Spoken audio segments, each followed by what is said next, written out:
Hi friends, ఇది blouse cutting back part half inch తీసుకోవాలా. ఇది వేస్టేజ్కి ఇంకా హాఫ్ ఇంచ్ ఖర్చులకి ఫ్రెండ్స్. ఇంకా నెక్స్ట్ లెంత్ అయితే బ్లౌజ్ లెంత్ అయితే తీసుకోవాలా. దాని తర్వాత లెంత్ ఖర్చులతో సహా ఎంత తీసుకుంటామో అటు సైడ్ కానీ అంతే తీసుకుంటూ అట్లే లైన్ వేసుకోవాలి ఫ్రెండ్స్. నెక్స్ట్ మనకు విత్ షోల్డర్స్ తీసుకోవాలా.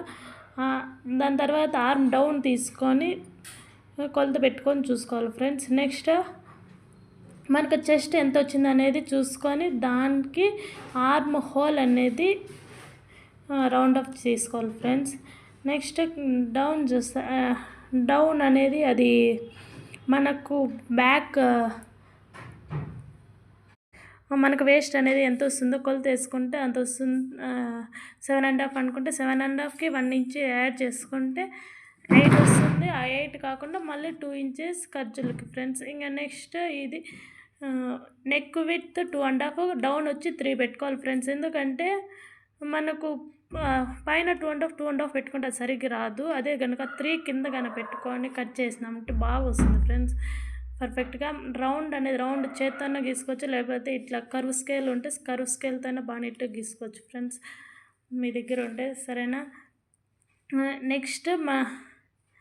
నెక్స్ట్ అనేది ఇంకా బాగా కత్తిరించుకోవాలంటే ఘాట్లు లేకుండా నీట్గా కత్తిరించుకోండి ఫ్రెండ్స్. ఎవరైనా కొత్తగా నేర్చుకునే వాళ్ళైతే లైక్ చేసి సబ్స్క్రైబ్ చేసుకోండి ఫ్రెండ్స్. రోజు పెట్టే వీడియోస్ అయితే వస్తాయి.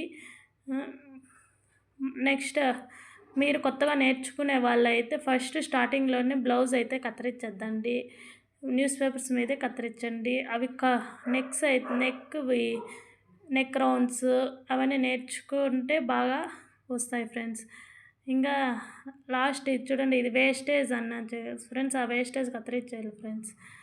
అంతే ఫ్రెండ్స్, ఇంక కుట్టుకునేది.